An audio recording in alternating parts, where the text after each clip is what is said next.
Hey everybody, Dana here.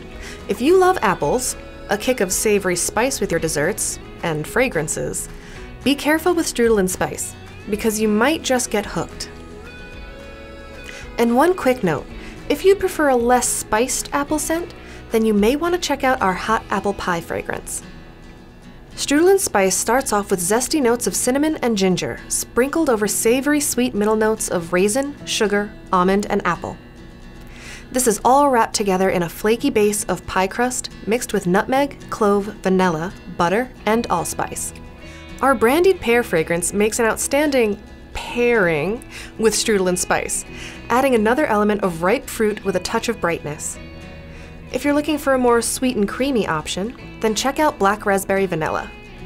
As for alternate names, put the apple notes front and center with names like Apple Strudel and Apple Spice Cake. For branding and colors, we like a warm palette with red as an accent color. If you think that Strudel and Spice is everything nice, let us know in the comments or tag us on social. Thanks for watching, and we'll see you next time.